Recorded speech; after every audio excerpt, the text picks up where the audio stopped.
¡Eärendil! ¡Debes conseguirlo! El evento que estás a punto de escuchar no es uno cualquiera, sino que se trata del momento más importante de toda la historia de la Tierra Media. La mayor guerra de toda la obra de Tolkien. Un viaje dividido en 2 audiopelículas en el que conocerás a las 2 piezas más clave de esta batalla y cuya historia te explicará perfectamente el punto exacto en el que empieza todo aquello cuanto conoces. Un proyecto en el que he guionizado el Silmarillion como si de una película se tratase, pero en un formato tipo podcast. Y preparado para todos aquellos que quieran experimentar la Tierra Media de una manera nunca antes hecha. Formad las filas, alzad los escudos, vigilad el cielo. Pero por si no te atreves, te dejo 5 minutos de vídeo animado con todo el contexto que necesitas para disfrutar de esta historia al máximo. Bienvenido a Somnaria.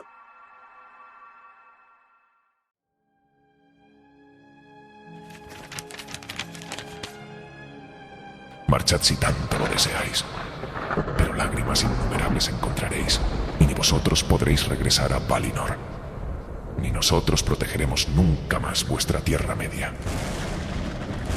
Hace más de 500 años, los Valar, los dioses del mundo, tomaron una terrible decisión: abandonar la Tierra Media para siempre. Y vivirían en Valinor, las tierras del oeste, y les prohibirían el acceso de vuelta, levantando incluso unas islas encantadas que cerraban el paso por mar. Pero, ¿cuál fue la causa de esta decisión?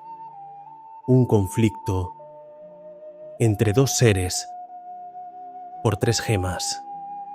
De un lado, Fëanor, el elfo más importante de todos cuantos han nacido, el creador de los Silmarils, 3 gemas que superaban en belleza y poder a cualquier joya hecha por los dioses. Del otro lado, Morgoth, el Vala más poderoso, un dios corrupto que se la robó, le mató a su padre y huyó a la Tierra Media para esconderse en su gran fortaleza abandonada. Fëanor se llenó de ira, convocó a su pueblo y pronunció, en presencia del rey de los Valar, su famoso juramento, uno que no solo le ataría a él en vida, sino también a sus 7 hijos. Sea amigo o enemigo, desde hoy juramos ante ti, Manwë, que nadie que no sea uno de nosotros podrá poseer jamás, ni tan siquiera uno de los Silmarils. Pero Fëanor no tenía barcos para cruzar al otro lado, y cometió actos tan crueles para conseguirlos que los dioses permitirían que se fueran, pero no sin antes maldecirles y castigarles para siempre sin su protección, incluso frente a cualquier cosa que su hermano Morgoth les hiciera en ese lugar. Así, los Noldor abandonaron para siempre Valinor y comenzaron a construir los mayores reinos élficos conocidos frente a la fortaleza del Señor Oscuro, asediándolo y peleando contra sus creaciones durante más de 4 siglos. Pero ahora, sin embargo, 500 años después, los elfos ya no luchan por los Silmarils, sino que luchan por sus vidas, porque las cosas no han salido demasiado bien para ellos. Fëanor murió consumido por su ira, y Morgoth lanzó múltiples ataques con éxito, destruyendo poco a poco todos y cada uno de aquellos grandes reinos, hasta que no quedó ninguno. Ellos lo perdieron todo, él solo un dragón, algunos de sus Balrogs y uno de los 3 Silmarils, a manos de Beren y Lúthien, quienes ni siquiera pertenecían a la familia de Fëanor. Los supervivientes de los diferentes reinos caídos se han ido refugiando y escondiendo, aunque la mayoría ha terminado concentrada en 2 grandes grupos, uno en las bocas del Sirion y el otro en la isla de Valar. Pero Tuor, el líder del grupo del Sirion, fue el primero en reconocer lo que era obvio para todos, que necesitaban a los Valar, y partió junto a su mujer para pedir perdón por los errores del pasado, para pedir su ayuda. Y así, llegamos al principio de nuestra historia, porque han pasado muchos meses desde que ellos partieron, y no solo no han vuelto, sino que tampoco hay señal ninguna de ayuda por parte de los dioses. Eärendil, su hijo, se ha casado con la heredera del Silmaril robado y ha tenido 2 hijos hace poco, pero él solo puede pensar en una cosa: terminar la misión de su padre.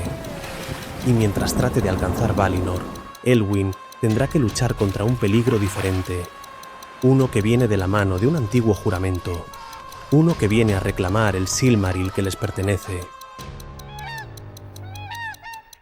Bienvenidos a la primera parte de la historia que culmina en la mayor guerra que la Tierra Media ha vivido.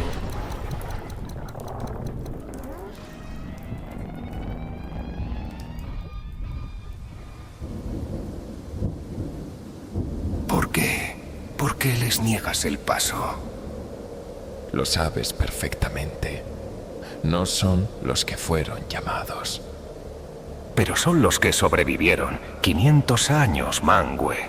Llevan 500 años de sufrimiento. Sí. ¿Pero acaso no les advertimos de que eso sucedería? El trono se alzaba sobre el pico más alto de Taniquetil, abierto a los vientos del mundo. El rey de los Valar permanecía sentado, mirando hacia el oeste, y con Ulmo, el Vala de las aguas, a su lado. A 300 leguas de distancia, encima de un navío de madera, una pareja luchaba contra el oleaje, y Manwë los veía, y Ulmo los veía.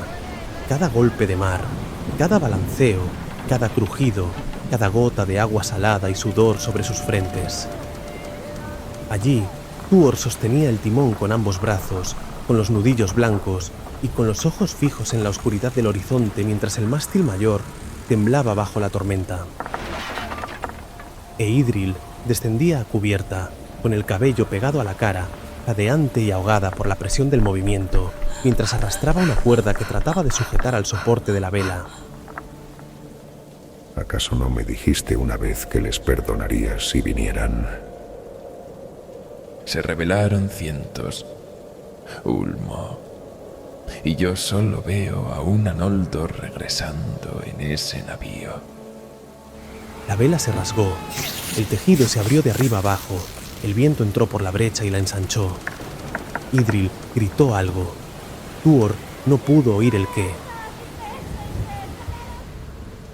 Yo levanté esas islas. Yo tejí los hechizos que ahora les están provocando eso. Tan solo te pido que me dejes deshacerlos por esta vez. ¿Y por qué deberíamos hacerlo? No vinimos a este mundo a deshacer ninguna elección hecha con libertad. Y ellos han decidido venir cuando sabían que no podían hacerlo. Una cuerda se soltó. Idril corrió. Tuor la siguió con la mirada. Ella logró atarla antes de que el viento la arrancara del todo, pero el navío giró y la proa se hundió unos segundos. Tiempo suficiente para que una ola barriera la cubierta, una que no alcanzó a Idril por poco. ¿Acaso no eres capaz de ver la parte buena de lo que han hecho? No fue solo rebeldía. Hubo valentía, oficio, valor. Contuvieron a nuestro hermano, defendieron a los hombres, y todo lo pagaron con su sangre. Están luchando nuestra guerra, Manwë. Puede que tengas razón. Y aún así, no puedo hacerlo. Ellos eligieron su destino. Y es su pueblo el que debe aprender a pedir perdón. Pues me temo que si seguimos sin ayudarles, no quedará nadie para pedirlo. El mar, a lo lejos, se levantó una vez más. El navío trepó por el costado de una ola tan grande que sería imposible de superar. Idril cerró los ojos. Tuor soltó el timón para abrazarla.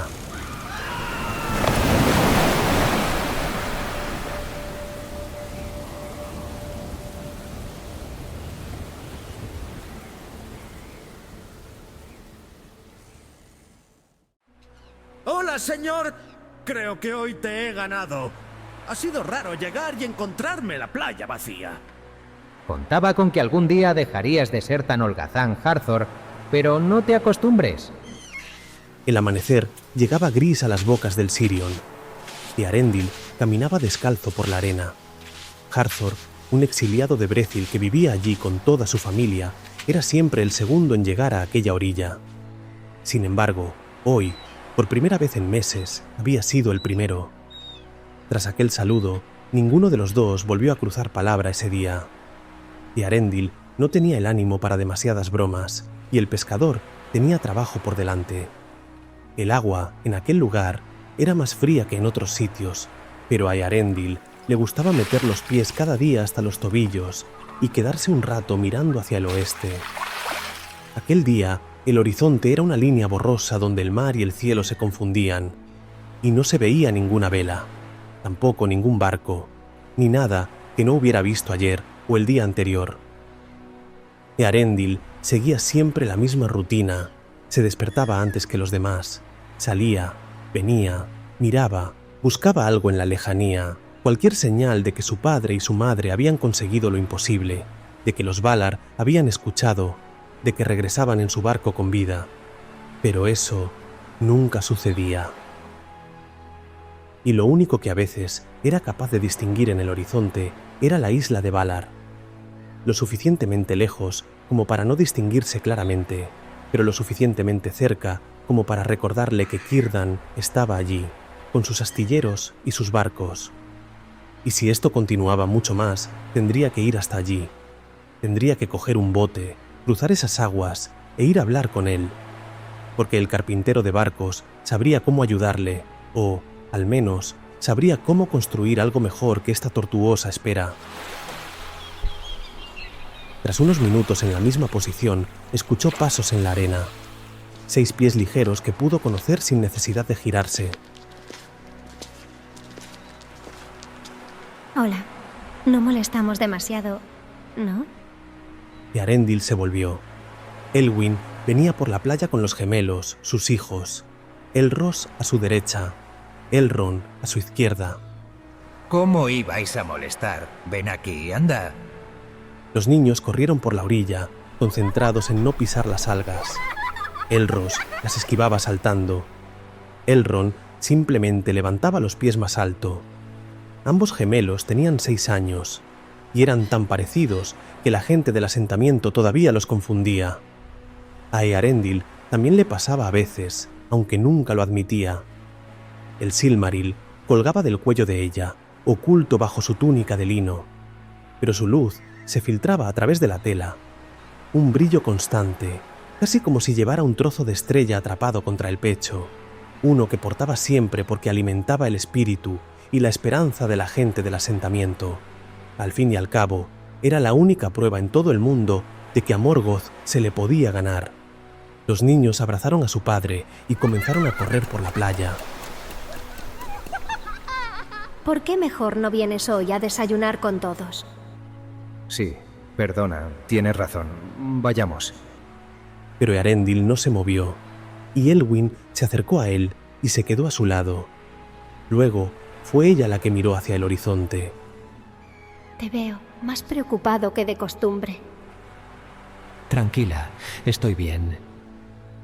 No, Earendil, ambos sabemos que no es así. Él suspiró. No tenía sentido mentirle.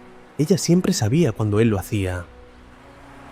Hoy he soñado con ellos. He recordado cosas que había olvidado. De nuestra huida de Gondolin. De cómo fue aquello. Vaya, siento si eso te ha puesto triste.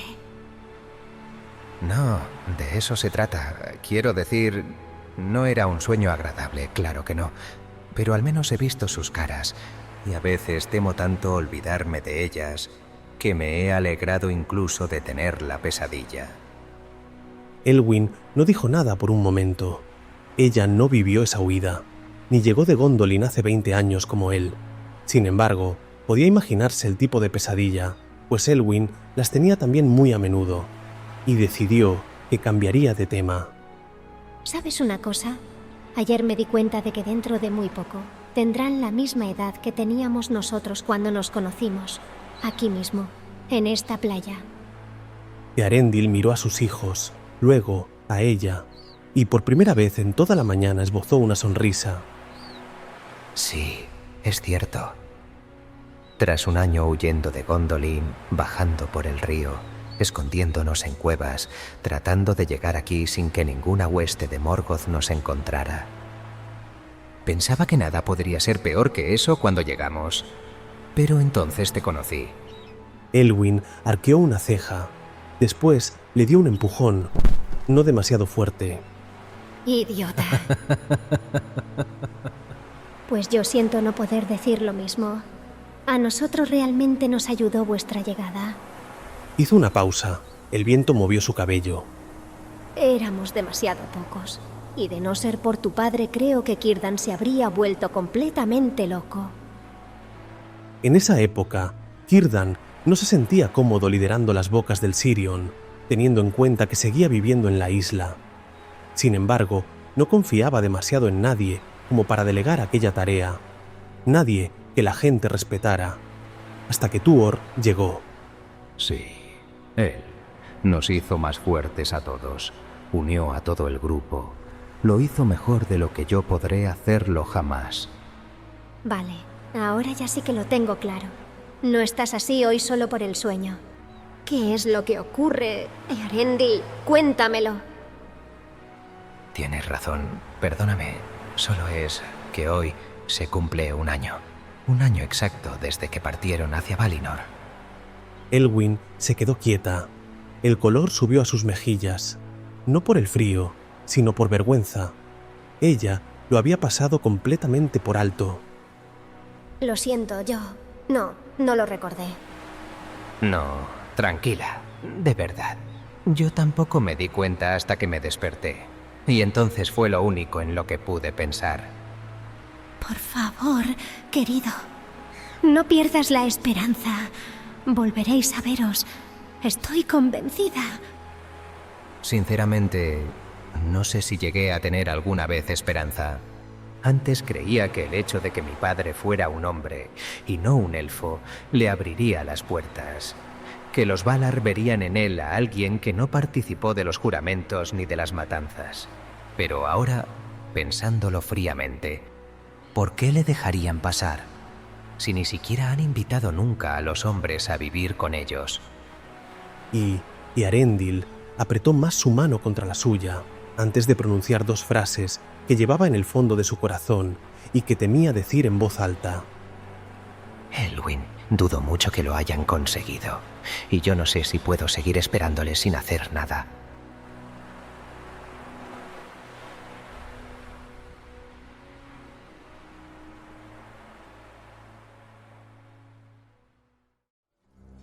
Hola, hermano. ¿Puedo pasar? ¿Desde cuándo pides permiso para hacerlo? Maedhros apartó la lona que servía de puerta y entró. La tienda era de las grandes, levantada para alojar a una pequeña tropa, pero Maglor la usaba como alojamiento personal desde hacía meses. Encima de una mesa baja tenía mapas desperdigados, también algunos libros apilados en un rincón, un catre contra la pared del fondo y una espada apoyada en un atril, pero poco más le quedaba. Él levantó la vista cuando su hermano entró y no dijo nada. Se limitó a esperar a que Maedhros hablara, y éste se sentó en la única silla que había, un pequeño taburete frente a la mesa, uno que Maglor no estaba usando, y se inclinó hacia adelante. Luego señaló con la única mano que le quedaba a uno de los mapas que había sobre la mesa. Maglor miró hacia donde apuntaba, la costa sur, las bocas del Sirion, y luego devolvió la mirada a su hermano y le pareció que estaba cansado, más que de costumbre. ¿Qué pasa? Me estás dando miedo. Lo sabes bien. Ella es lo que pasa. Sé que te lo prometí, hermano. Pero no puedo más. Ya no consigo dormir ni 3 horas seguidas. Maglor no supo muy bien cómo reaccionar frente a esas palabras. A él no le preocupaba lo del sueño. Maglor tampoco dormía. Hacía mucho que ninguno de ellos dormía, y su primer impulso fue enfadarse y apartar el dedo de su hermano del mapa. Lo hemos hablado. Llevamos años hablándolo, hermano. ¿Para qué? ¿Para tirarlo todo ahora por la borda? De pronto escucharon las voces de fuera ligeramente más fuertes, también algunas risas, y alguien gritaba algo sobre la cena. Ellos callaron un momento, escudriñando si alguien podía estar lo suficientemente cerca como para escucharles. Fuera de la tienda, el campamento de Amon Ereb se extendía por el ancho cerro de laderas que dominaba las llanuras del sureste. Un conjunto de tiendas y chozas dispersas, empalizadas de madera levantadas con prisa, fosos ligeros cavados en la tierra, y unos pocos cientos de elfos que quedaban del núcleo Noldor feanoriano de antaño, herederos, sirvientes y allegados, los últimos que seguían fieles a la que había sido la primera línea real de los Noldor antes de que Maedhros cediera la corona a Fingolfin. Se trataba de un campamento que habían montado y desmontado decenas de veces, pues cada vez que alguna incursión orca encontraba su ubicación, recogían todo y se movían. Y tras haber perdido todos y cada uno de sus dominios en las diferentes guerras contra el Señor Oscuro, este campamento era lo único que les quedaba. Maedhros continuó hablando. Solo quiero preguntárselo. Solo quiero pedírselo. No pasará lo de la última vez. Maglor le miró con gesto de reproche, además de no disimular ni su incredulidad, ni su dolor. No, eso no lo sabes. Recuerdo perfectamente cómo se siente. No podremos controlarlo. Sí, claro que podremos. No quiero. No pretendo volver a cargar con eso. Si se lo pedimos correctamente, quizás... Maglor levantó las manos en un gesto de exasperación. ¿Pero qué dices, hermano? ¿Acaso crees de verdad que Elwyn nos lo va a dar? ¿Después de lo que le hicimos? ¿Después de lo que sucedió en Doriath? Maedhros no respondió de inmediato. Bajó la vista hacia el mapa y dejó de mirar las bocas del Sirion, esta vez para mirar lo que antaño había sido uno de los reinos más grandes de la Tierra Media, ahora completamente reducido a cenizas por su culpa.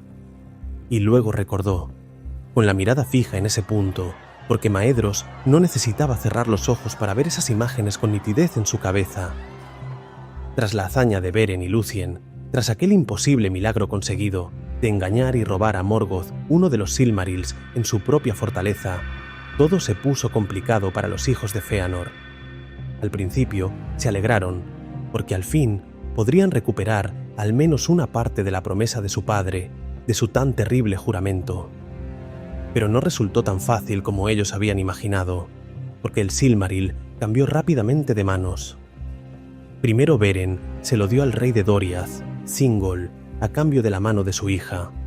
Luego pasó a manos de los enanos, tras la gran disputa que hubo entre ellos y el rey, en la que Thingol perdió la vida.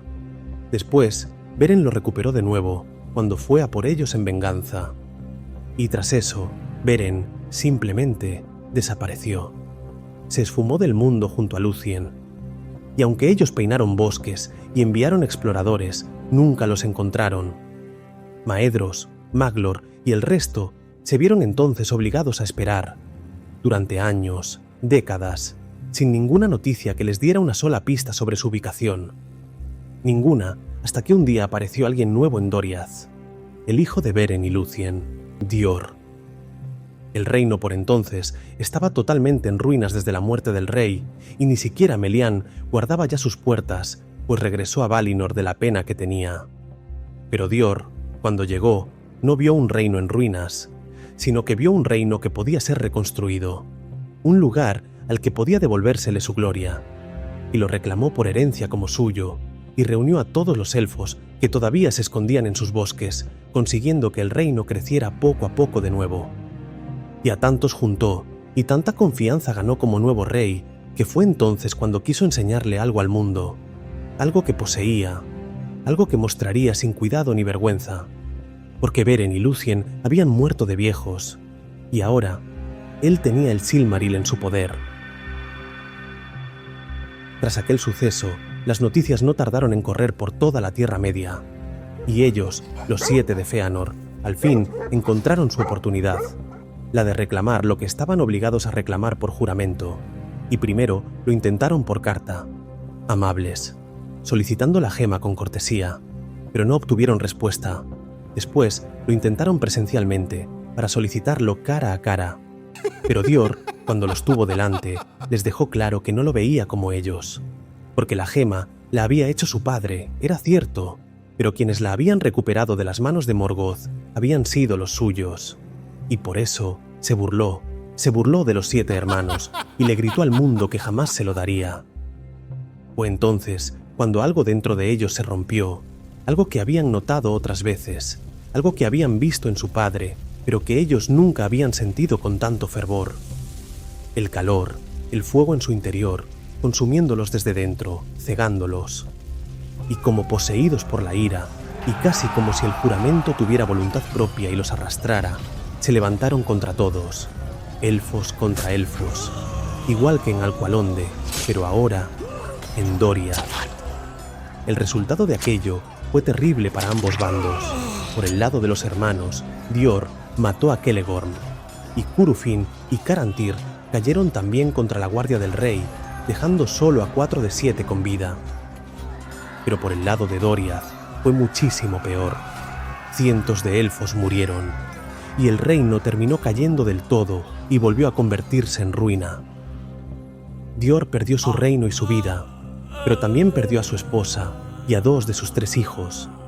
Y lo peor de todo para los hermanos, después de algo como eso, fue que el Silmaril nunca apareció, por más que lo buscaron, y muchos años tardaron en resolver el misterio. Cuando supieron que el único miembro de la familia que había sobrevivido, la única que había conseguido escapar y huir del reino, lo hizo con la gema. Y esa pequeña niña corrió tanto como pudo junto con los pocos supervivientes que lograron ir con ella, y no paró hasta alcanzar las bocas del Sirion. Elwyn, la única hija viva de Dior. Maglor seguía mirando a su hermano, esperando, con absoluta certeza sobre lo que pasaba por su cabeza. Ella lo perdió todo ese día, Maedhros. ¿Y acaso no perdimos 3 hermanos? Sí, pero por acciones que nosotros iniciamos. Maglor se levantó, enfadado, y caminó hacia la entrada de la tienda, pero se detuvo antes de salir. ¿Necesitas que te recuerde lo que le hicimos a sus 2 hermanos? No, no hace falta que me lo recuerdes. ¿Acaso crees que no forma parte de mis pesadillas? Maedhros se levantó bruscamente de su taburete. El mapa voló hasta el suelo. Nadie lo recogió. Me lo reprocho cada día. Jamás me lo he perdonado. Pero también te recuerdo que fui yo quien se adentró en el bosque para buscarlos. Para tratar de encontrarlos antes de que fallecieran. Mencionar la ruina de Doriath era algo poco habitual, pero que ya habían hecho otras veces. En cambio, sacar el tema de los hermanos de Elwyn era algo que muy contadas veces se habían atrevido. Su hermano Celegorm, antes de fallecer, ordenó a los guardias que los llevaran al bosque, los encerrasen en algún lugar y los dejasen morir de hambre. Y ellos, una vez, la ira salió de sus corazones, aunque intentaron impedirlo, jamás lo consiguieron. Maglor se sentía mal por haberlo mencionado. Perdóname. Sé que no eres como Celegorm. Al fin y al cabo, conoces el paradero de Elwyn desde hace más de una década. Si no te sintieras culpable por Doriath, ya habríamos ido. Pero Maglor se volvió hacia su hermano y le habló mucho más de cerca. Pero entonces, ¿qué propones? Confío en ti, Maedhros, pero sabes que nos la jugamos a volver a sentir la ira de nuestro padre. No sucederá. Y si sucede, lo controlaremos. No somos los de antes. Maglor suspiró, un suspiro largo, cansado, el suspiro de alguien que en el fondo lleva la misma pesada carga que todos, aunque siempre sea la voz disonante. Está bien. Tú eres el mayor. Escribe una carta para enviar al campamento, y yo le pediré a Amras que lo lleve personalmente. ¿Te parece bien? Sí. Gracias por apoyarme, hermano. No me las des todavía. No hasta que sepamos cómo acaba esto.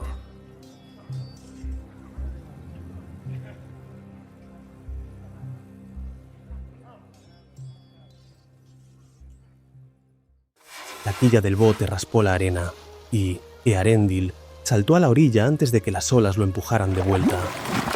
Luego, arrastró la embarcación por la playa hasta dejarla a salvo de la marea. Se trataba de un bote de pesca adaptado para travesías cortas, con una vela pequeña y remos de repuesto amarrados a los costados. Lo suficientemente grande para llevar provisiones, lo suficientemente pequeño para que un solo hombre pudiera manejarlo. Acababa de llegar a la isla de Valar, y su característico paisaje se extendía ante él. Desfiladeros, construcciones antiguas abandonadas por los elfos, árboles que llegaban casi hasta la costa, y senderos, muchos senderos marcados entre la vegetación que llevaban hasta las zonas de comunidad y de trabajo. Eärendil echó a caminar por uno de ellos. Sabía bien cuál tomar, porque conocía el camino. Había estado aquí decenas de veces desde que era pequeño, y, si lo seguía, pronto llegaría a una cala protegida en la que se habían levantado varios astilleros, lugar donde estaba convencido de que también encontraría a quien estaba buscando, pues Círdan siempre trabajaba en el mismo lugar, siempre construyendo, reparando, con las manos ocupadas. Y según se fue acercando al astillero más grande, Eärendil pudo distinguir 3 grandes esqueletos de barco alzarse sobre grandes soportes de madera. El más grande casi terminado, con las tablas del casco selladas y el mástil ya encajado, el mediano a medio hacer, con las costillas desnudas esperando el entablado, y el pequeño estaba apenas empezado. Pero aunque había decenas de elfos de la isla de Valar, solo tuvo que echar un rápido vistazo antes de dar con él, junto al mediano, y con las manos hundidas en un cubo de brea. Círdan, juntándola sobre una sección baja del casco con una brocha ancha, con las mangas enrolladas hasta los codos y el pelo recogido en una trenza que le caía hasta media espalda, y con barba, blanca, no demasiado larga, pero llamativa igualmente, pues ningún otro elfo que conociera llevaba una. Y eso a Eärendil le gustaba porque le recordaba a la barba de su padre. Parece que quema. ¿Te has quemado ya los dedos con la brea? Círdan no levantó la vista. Siguió untando la madera con la misma calma. Me he quemado 3 veces esta mañana, pero diría que voy mejorando. Ayer fueron 4. Eärendil sonrió. Círdan dejó el cubo a un lado y se limpió las manos en un trapo que tenía colgado del cinturón.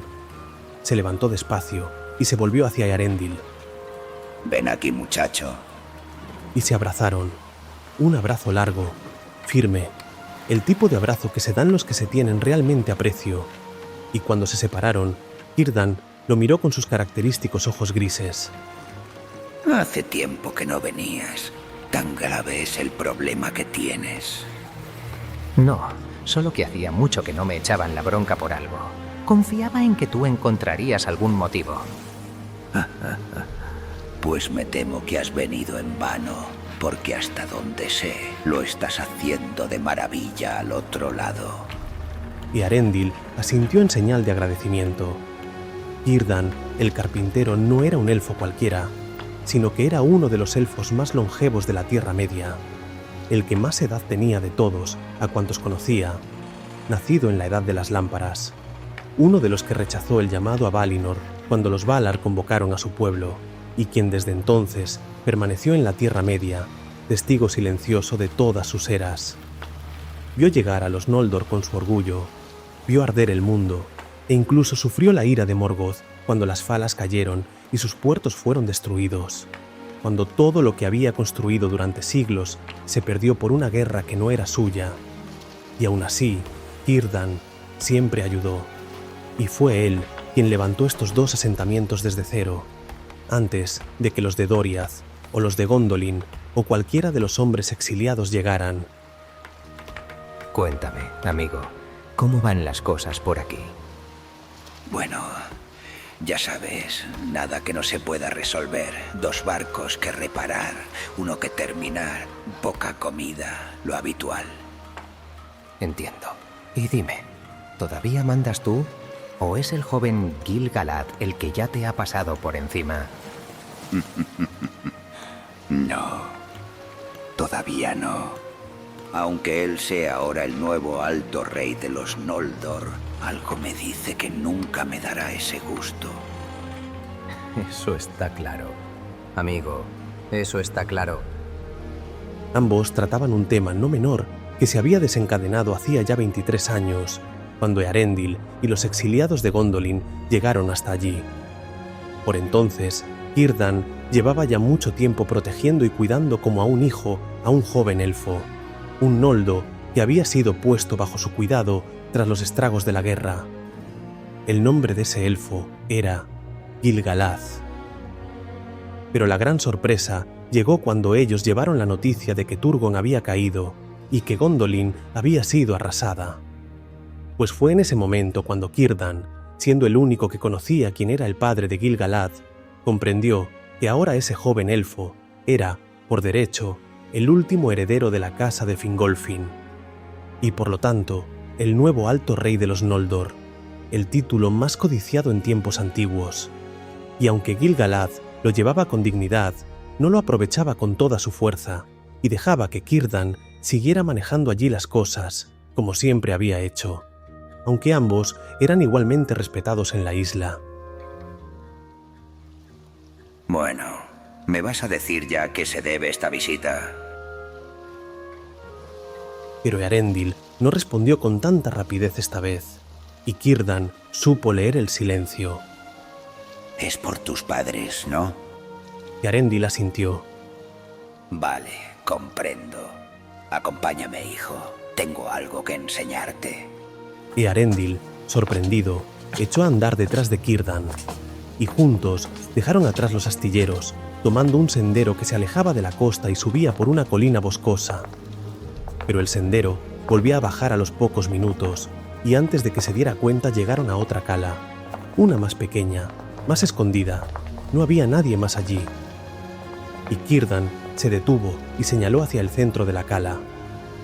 Allí, flotando, amarrado, había un precioso barco blanco, uno no muy grande, pero sí mucho más hermoso que los otros que había visto aquel día. Era elegante, y su madera brillaba bajo el sol. Además, la proa se curvaba en una forma que recordaba al cuello de un cisne. Lleva tiempo hecho para ti, para cuando quisieras emprender tú también el viaje. Eärendil no encontraba las palabras y miraba el barco sin apartar los ojos. Después sonrió a Círdan, pero aunque todavía no dijo nada, no le hizo falta. Su mirada lo decía todo. ¿Acaso pensabas que no sabía que me lo pedirías tarde o temprano? Eres hijo de tu padre muchacho, y tu padre lleva el mar en la sangre. Era cuestión de tiempo. Mucho has tardado, si me permites decirlo. Por algo eres el más listo de todos. Llevo mucho dándole vueltas, Círdan. Pero Elwyn y mis hijos, dejarles solos. ¿Cómo que dejarlos solos? Vaya, muchacho. Pensaba que nos tenías en más estima. El miedo en el rostro de Eärendil cedió un poco. Sabía que si algo pasaba, ellos irían tan rápido como pudieran a defender no solo a su mujer y a sus hijos, sino a todo el asentamiento. Parte tranquilo, Eärendil. Cruza el mar. Encuentra a tus padres. Encuentra a los Valar. Cuéntales cómo estamos y convéncelos. Ahora mismo no hay nadie mejor para hacerlo. Eres nuestra última esperanza. Y Círdan le extendió la mano a Eärendil, quien tardó todavía unos segundos en reaccionar. Pero finalmente se la estrechó, con fuerza y alegría, cerrando la decisión. Gracias, Círdan. Eso haré. Eärendil, ese mismo día, regresó a las bocas del Sirion y eligió a los 3 marineros que lo acompañarían. Elfos que conocía bien, en quienes confiaba y que sabían navegar. Y luego fue directamente a su casa para compartirlo con su familia. Pero Elwyn no lloró, porque en el fondo de su corazón ya sabía que eso sucedería. Solo le hizo prometer que volverían a verse, y él lo prometió. Y abrazó a sus hijos, y esa última noche durmieron juntos los 4. Pero a la mañana siguiente, cuando fuera el primero en despertar, ya no sería para ir a mirar el horizonte con melancolía, sino para subirse en su nuevo navío, para subirse en el Vingilot y partir hacia la tierra de los dioses, porque en él no solo aguardaba su destino, sino el destino de todos.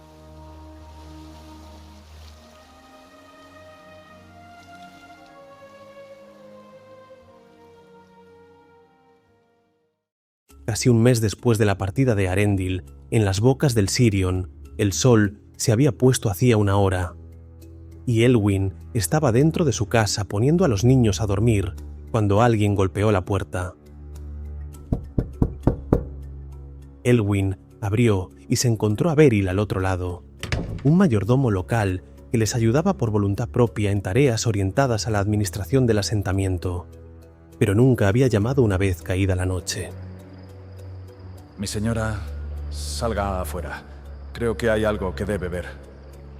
Elwyn miró primero hacia detrás. Los niños estaban en sus catres, todavía despiertos, mirándola. Quedaos en la habitación. No salgáis hasta que yo vuelva. Beryl retrocedió para dejarle espacio, y Elwyn salió.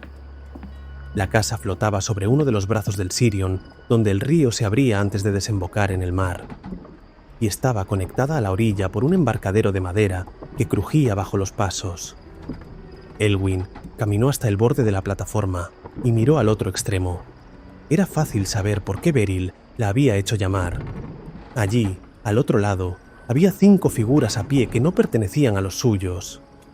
4 de ellos portaban lanza, vestían armadura ligera, llevaban petos de cuero endurecido y protecciones en los brazos.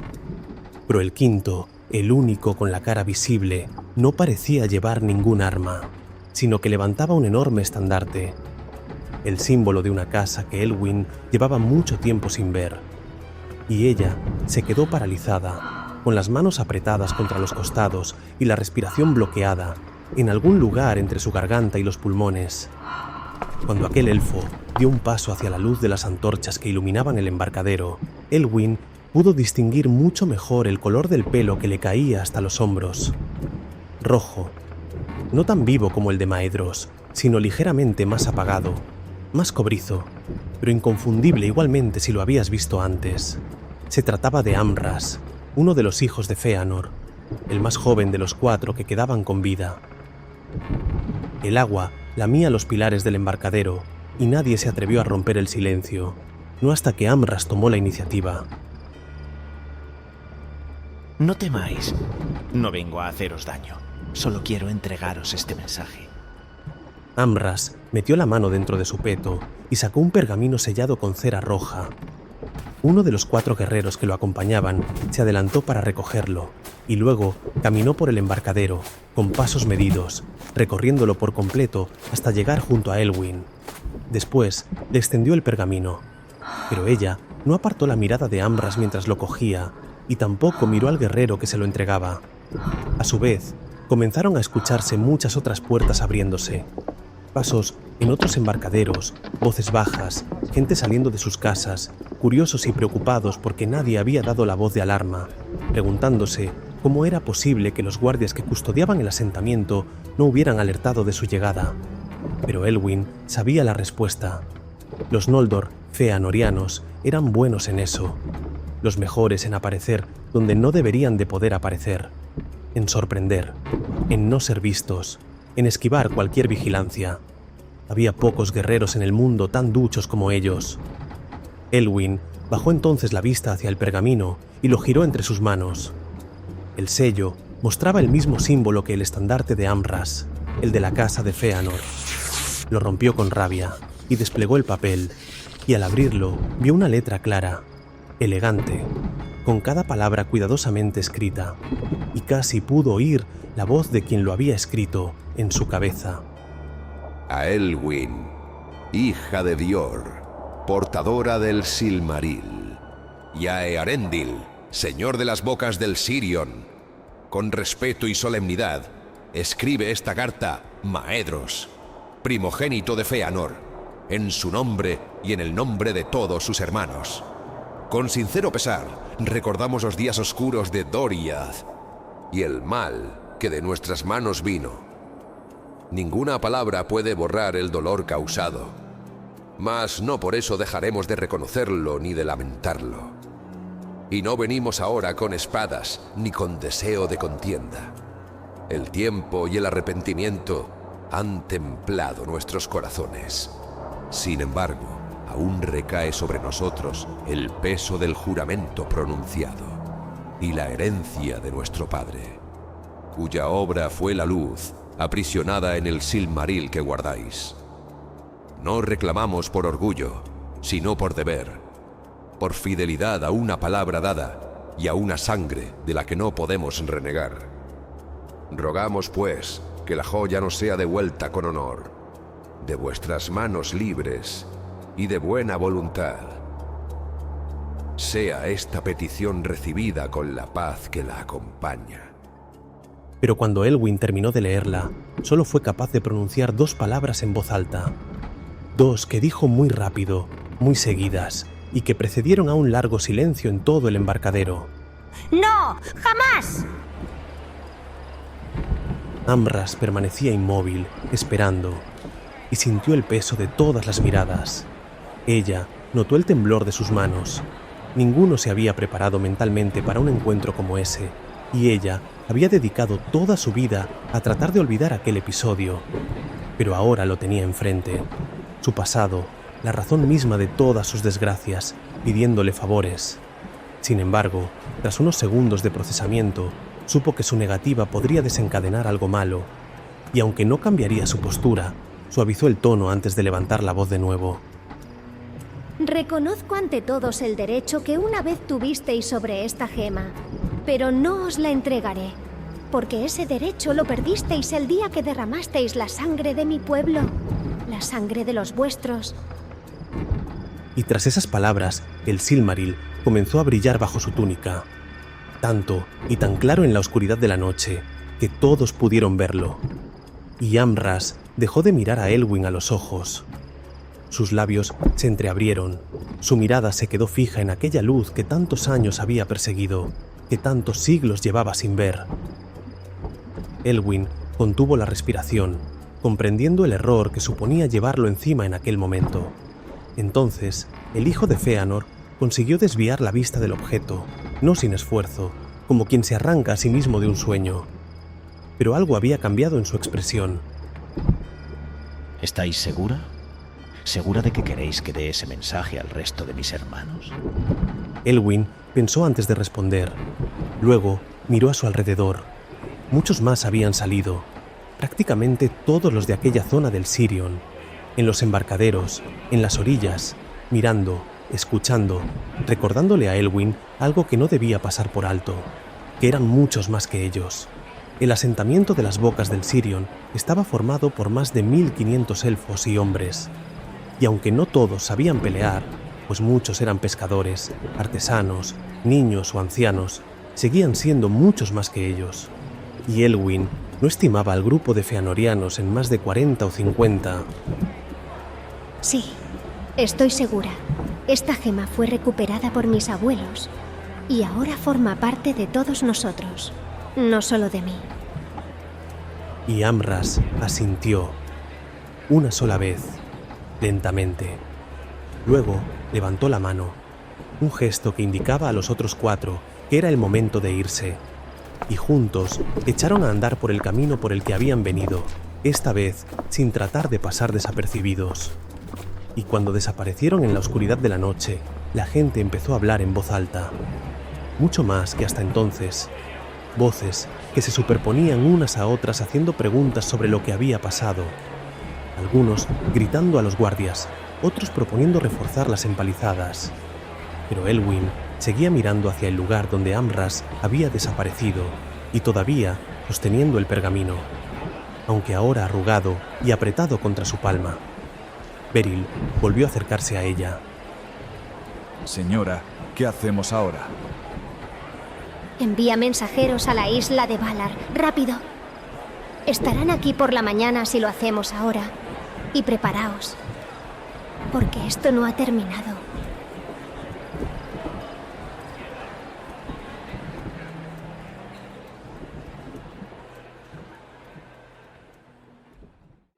El campamento de los hijos de Fëanor estaba tan cerca de las bocas del Sirion que cuando el viento soplaba con fuerza, llegaba hasta ellos el olor a pescado. Había sido levantado antes de enviar a Amras con la carta, tras haber abandonado, después de muchos años, su antigua ubicación en Amon Ereb. Pero no levantaron ninguna gran hoguera desde su llegada, y sabían que nadie se había percatado de su presencia. no hasta hacía una hora. Todavía era bien entrada la noche, y los 4 hermanos estaban juntos, todos sentados, excepto Maedhros, que se movía alrededor de uno de los fuegos bajos que había en el exterior de las tiendas. Amras acababa de llegar de dar el mensaje hacía escasos minutos, y el ambiente era de todo menos tranquilo. Siéntate, hermano. Por favor. No puedo. Maedhros, por Ilúvatar, vas a hacer un surco en el suelo. Bien, porque necesitaremos una tumba para mí de todos modos. Maedhros dejó a sus hermanos, se dio la vuelta y caminó hacia los árboles, pero Maglor se levantó y le siguió. Hermano, basta, ya está. No sé qué esperabas que sucediera, pero se ha acabado. Tenemos que asumirlo. No, yo no puedo asumirlo. No puedo. No tienes elección. Me lo prometiste. Lo hemos intentado y no quiere dárnoslo. Ya está. No te equivoques.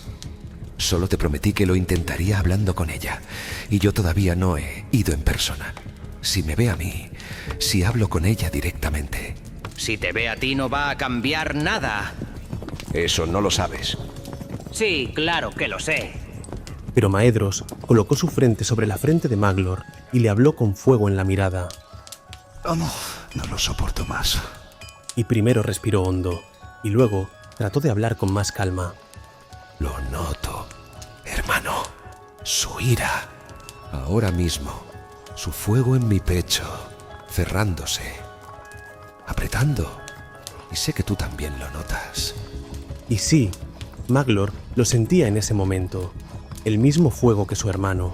El mismo dolor que llevaba meses ignorando. Su padre había muerto hacía ya 5 siglos, pero lo hizo de una forma inexplicable para muchos. Unas enormes llamas salieron de su propio cuerpo poco después de que Gothmog le golpeara. Y algunos creyeron que fue debido al enfrentamiento, pero ellos sabían la verdad. Que esas llamas siempre habían estado en su interior, y que la impotencia de no poder cumplir su juramento las había descontrolado. Y ahora llevaban tiempo haciéndose la misma pregunta. Si no cumplían, ¿cuánto faltaba para que eso también les sucediera a ellos? Maedhros, mírate. ¿Crees de verdad que vas a convencerla en este estado?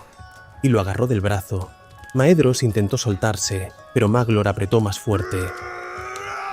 Sus otros 2 hermanos, que seguían mirando en la distancia y tenían muy claro de lo que hablaban, gritaron su opinión sin recelo alguno. Venga, Maglor. La mitad son pescadores. Ni siquiera nos vieron entrar. No tiene que morir nadie.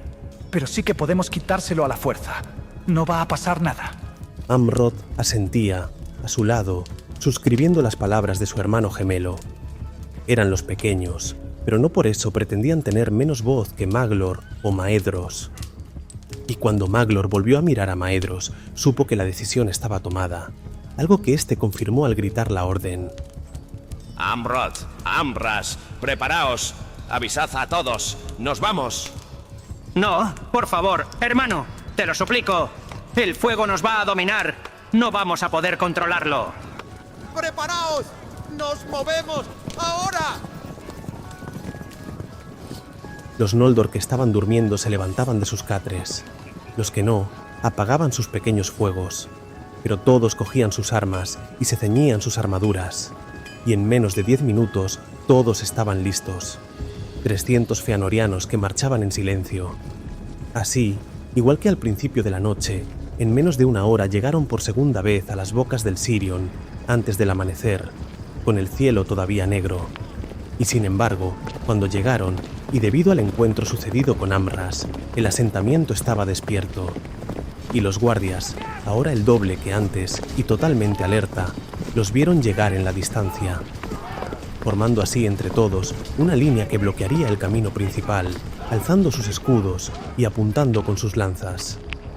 Y cuando el grupo de forasteros llegó a muy pocos pasos de ellos, Maedhros se adelantó solo, sin su espada, con las manos vacías y levantadas. No tenemos ninguna intención de presentar batalla. Solo quiero hablar con Elwyn. Nadie pasará de aquí. Dad media vuelta. Marchaos. Lo vuelvo a repetir. Solo quiero hablar con ella. Dejadme pasar. Solo a mí. Si solo querías hablar, ¿por qué te has traído a todos los tuyos?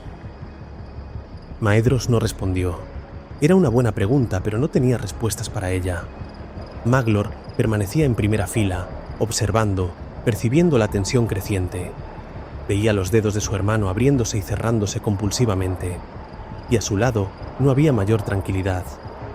Amroth y Amras tenían los músculos del cuello marcados y los dedos crispados en torno a las empuñaduras. Se frotaban la cara, apretaban la mandíbula, pero la tensión que sentían les resultaba insoportable. Por eso, sin aviso ni acuerdo, uno de los gemelos se adelantó primero y el otro pronto le siguió. Y antes de que Maedhros se diera cuenta, ya los tenía a su altura, completamente imbuidos por la ira del juramento. ¿Qué hacéis? Quedaos atrás. Pero ellos no hicieron caso y siguieron avanzando como si no hubieran escuchado las palabras de su hermano. Ni un paso más. Os lo advertimos. Este será el último aviso. El guardia principal se adelantó también al resto, hasta quedar muy cerca de Amroth, apuntándole directamente con la lanza. Pero este no solo no retrocedió, sino que dio un nuevo paso hacia el frente, retándole y provocándole, hasta que la punta de la lanza le hizo presión en su cuello, y el guardia temió, porque aunque su punta presionaba y estaba a nada de penetrar la carne, el gemelo no se inmutaba. Te lo advierto, no hagáis esto. ¡Hermano, no sigas! Sin embargo, Amroth casi sonreía, porque aunque tenía demasiado calor, tenía claro que estaba a un solo paso de aliviarlo. Sabía que si solo daba un paso más, que si la punta de la lanza le hacía brotar una gota de su sangre, sus hermanos dejarían las contenciones a un lado, los modales y las excusas, para ir de una vez a por la gema. Por eso, cuando vio que el guardia no lo hacía, fue él quien empujó, y se lanzó ligeramente hacia adelante, permitiendo que la lanza le perforara un poco. Pero con aquel primer chorro de sangre, todo se fue de control, mucho más de lo que había imaginado, aumentando el calor de todos, elevándolo, llevándolo primero hacia sus manos, luego hacia sus brazos y finalmente hasta sus cuellos. Y tras eso, el sonido, fino, doloroso, un pitido agudo y constante que les atravesó la cabeza y les nubló el juicio. Maedhros gritó, Maglor gritó, Amras apretó la mandíbula y corrió a socorrer a su hermano. Amroth se arrancó de un golpe seco la lanza que seguía clavada en su cuello.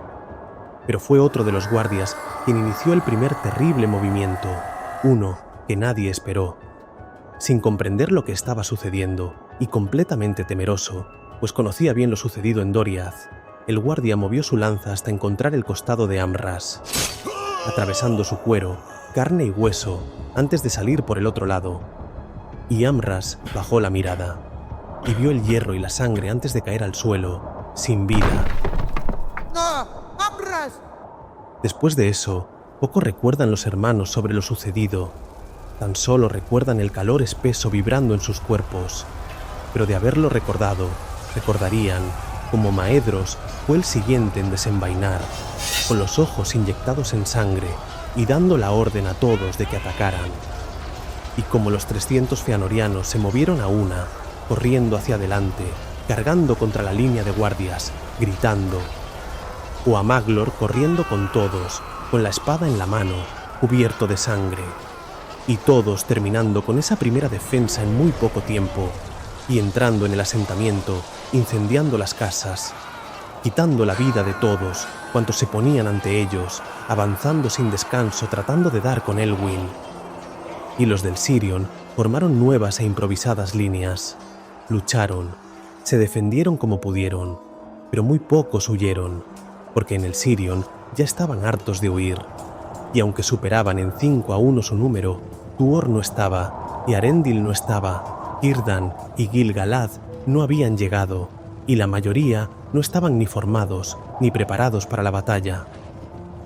Y mientras todo eso sucedía, Elwyn solo tenía una cosa en mente: poner a salvo a sus hijos, porque era tarde para negociaciones y demasiado tarde para tratos, y conocía bien la ira de los hijos de Feanor, y sabía que aunque ahora les entregara el Silmaril, no solo le quitarían la vida igualmente, sino que también se la quitarían a sus hijos.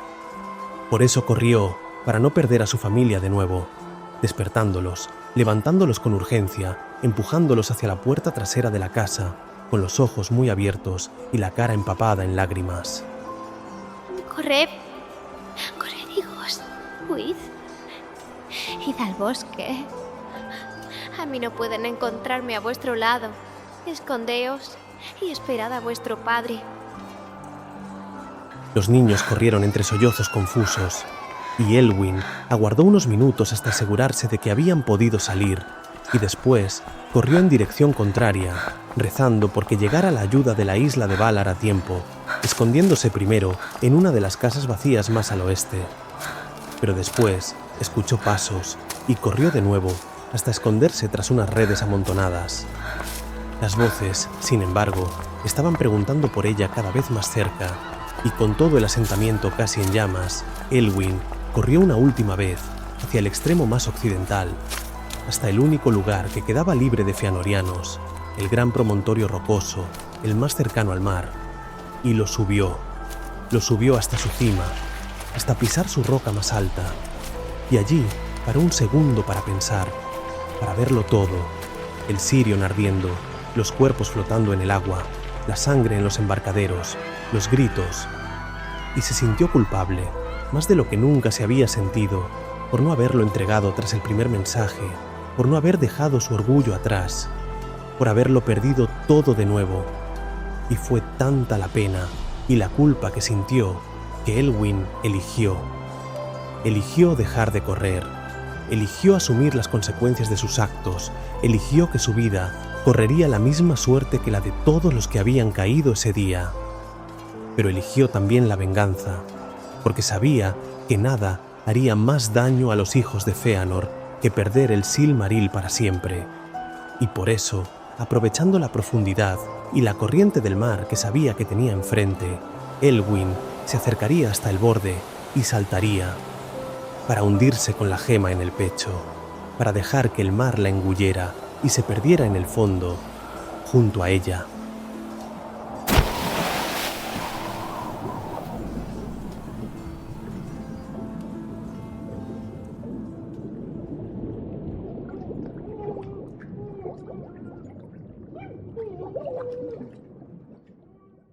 Maedhros, justo antes de que el sol saliera y lo tiñera todo de un rojo más intenso, escuchó una voz detrás de él justo cuando comenzaba a recuperar la cordura, y respiraba agitado todavía, temblando y con una mano en el rostro. Mi señor, cuando podáis, necesitamos que nos indiquéis qué debemos hacer con ellos. Hemos encontrado a estos dos críos escondidos en el bosque.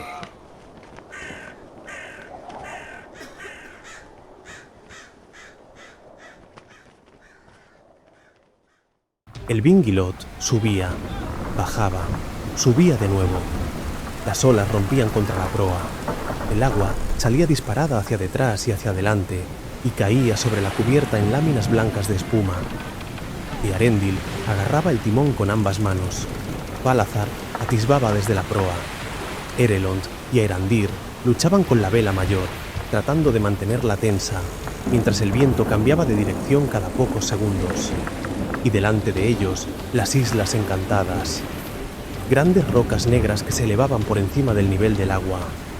Algunas tan altas que desaparecían incluso tras la densa niebla gris que lo cubría todo. Otras, mucho más pequeñas, que apenas asomaban entre las olas y que por ello eran mucho más peligrosas. Y esta era la quinta vez que lo intentaban. La quinta vez que se adentraban al interior de las formaciones para conseguir llegar hasta el otro lado. 4 veces habían llegado hasta aquí, pero 4 veces el mar los había empujado de vuelta. Y sin embargo, esta, la quinta, estaba siendo diferente, porque jamás habían llegado tan lejos y se encontraban más cerca que nunca de conseguirlo. ¡Falazar! ¿Qué ves? Falazar señaló hacia adelante, y Arendil entrecerró los ojos. Más allá de las islas inmediatas había algo, una línea en el agua, diferente, como si el mar cambiara de color o de textura. Quizás solo su imaginación, O quizás la frontera que buscaban, esa que si conseguían cruzar les llevaba directamente hacia Valinor. Y aunque ninguno lo sabía, después de tantas semanas intentándolo, no necesitaban mucho más para querer probarlo. ¡Cuidado! ¡Viene otra! Y Arendil la vio. Otra enorme ola. El Vingilot se inclinó hacia estribor y Arendil corrigió. La madera crujió pero aguantó. El barco era sólido. Círdan lo había construido bien. Pero esta ola era más grande que las anteriores y de seguro les dejaría sin opciones, obligándolos a retroceder. A menos que quisieran optar por la opción más arriesgada y la utilizaran a su favor. Porque la ola venía en un ángulo que podía ser aprovechado. Una táctica compleja, una que Arendil había probado a escalas mucho menores en las anteriores ocasiones, una que los empujaría hacia adelante si salía bien, pero también una que si no conseguían completar, les hundiría bajo el agua. Y él calculó la distancia, la velocidad, el giro de timón que necesitaría, y abrió la boca para dar la orden al resto justo cuando Earendil notaba una terrible presión en el pecho, una presencia, una mano invisible que le agarraba el corazón y que se lo apretaba, que tiraba de él en dirección contraria. Y aquella fuerza de la naturaleza le inquietó tanto el ánimo que lo llenó con la certeza de que no estaba bien cruzar en ese momento. E hizo caso a tal presentimiento. ¡Retroceded! ¡Girad el barco! Los tres marineros se volvieron hacia él, sorprendidos, confusos, estaban muy cerca de intentar la maniobra. ¡Vamos! ¡Dad media vuelta! ¡Ahora! Y ellos reaccionaron según sus órdenes, sin más dudas. Falazar corrió hacia atrás. Erelond y Aerandir soltaron la vela mayor y corrieron también hacia la de proa. Y Arendil giró el timón con toda su fuerza. Y el Vingilot viró, inclinándose, ladeándose hasta entrar casi parcialmente bajo el agua. Y la enorme ola los golpeó por el costado.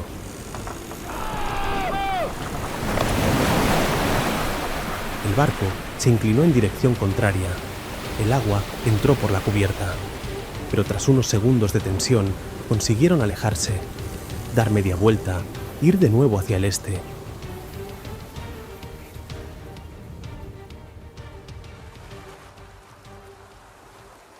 Y ahora dejaban las Islas Encantadas atrás tras 5 incursiones fallidas. Y aunque todavía tardaron horas en salir de toda zona de peligro, cuando finalmente llegaron a aguas totalmente calmas, los tres marineros miraron a Earendil esperando una explicación. Y él, empapado y exhausto, se acercó a ellos, se apoyó en el mástil y confesó que no la tenía. No me miréis así. No me hagáis sentir más culpable. Simplemente creo que debemos volver. Lo intentaremos más adelante, lo prometo. Ellos volvían a intercambiar miradas, desconcertados, pero Erelond fue el primero en asentir despacio. No lo sé, Arendil, pero tú mandas.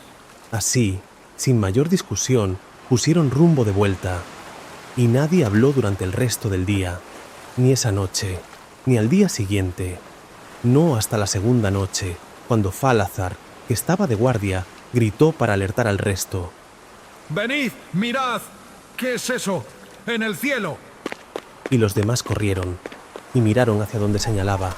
Allí, en el cielo, había un ave grande y blanca que volaba hacia ellos desde el oeste, un cisne con las alas extendidas y el cuello estirado hacia adelante.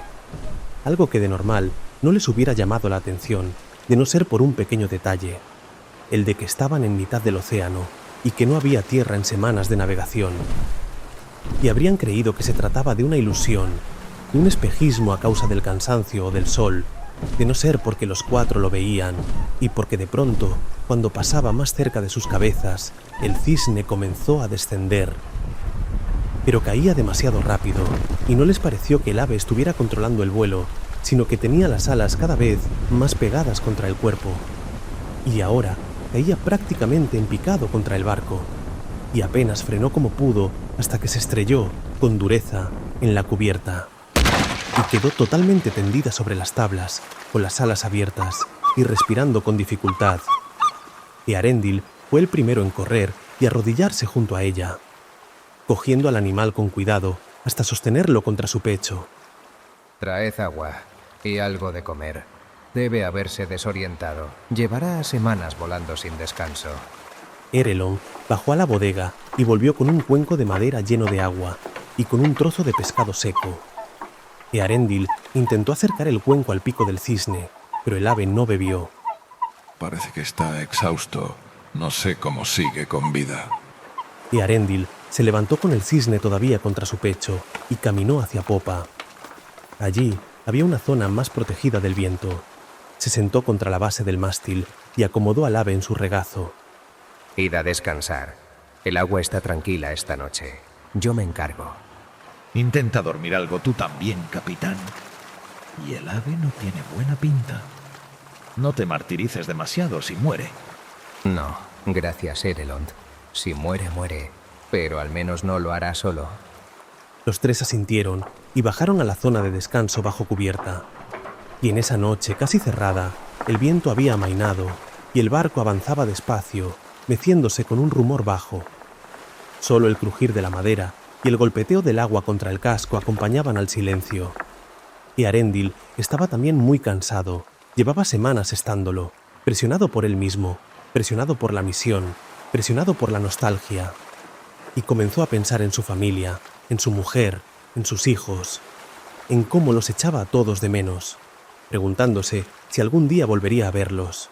Pero los párpados iban cediendo con el vaivén del Vingilot, y antes de darse cuenta ya tenía la cabeza apoyada contra el mástil, hasta quedar completamente dormido, abrazado al cisne. Y pocas cosas se saben sobre cómo fue exactamente lo siguiente que sucedió, porque nadie estuvo despierto para vivirlo.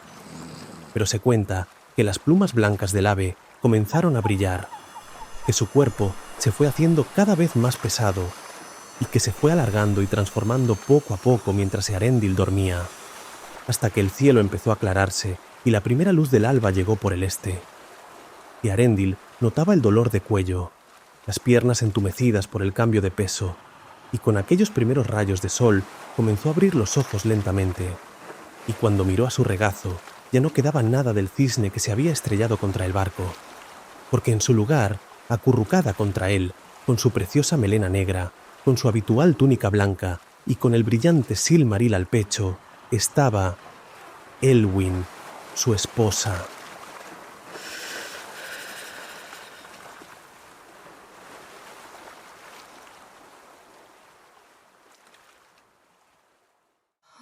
El encuentro fue sorprendente para Earendil. La sostuvo todavía dormida entre sus brazos y llamó a sus marineros. La cubrieron con mantas.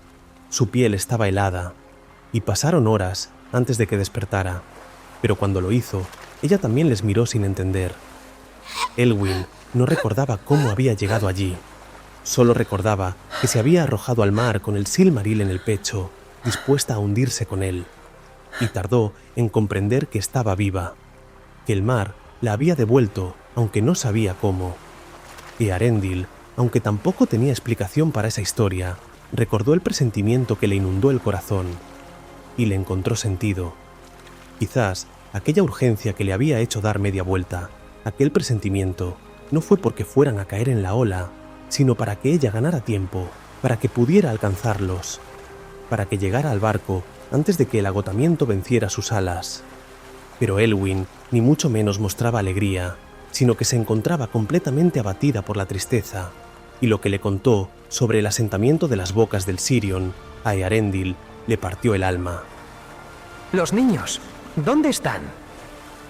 Elwyn negó con la cabeza. Las lágrimas le corrían por las mejillas. No lo sé. Les pedí que huyeran, que se alejaran de mí. No escapé hasta que vi cómo se internaban en el bosque. Fue mi culpa. Todos han muerto por mi culpa.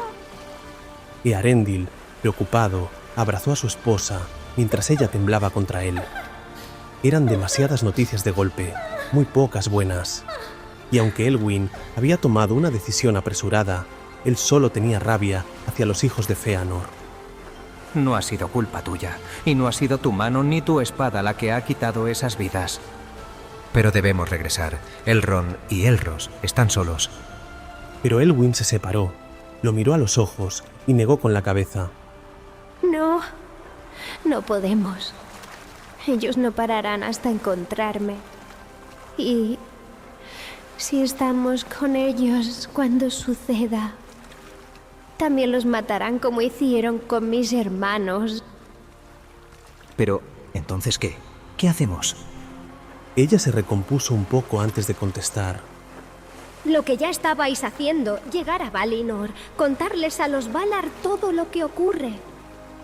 No es tan fácil. Elwyn, ya lo hemos intentado 5 veces. Elwyn guardó silencio. Sabía que llevaban razón, sabía que era complicado, pero entonces se llevó las manos al cuello y desató el engarce del colgante que portaba el Silmaril. Lo sostuvo un momento sobre su mano, brillante incluso bajo la luz del sol, y luego se lo acercó a su esposo para atarlo alrededor de su cabeza. Una vez, 2 veces, hasta ajustarlo del todo, hasta que la gema quedó perfectamente colocada en el centro de su frente. Intentadlo una vez más. Quizás esto nos ilumine el camino. Y el brillo de la cadena aumentó, y Arendil podía verlo reflejado en los ojos de ella.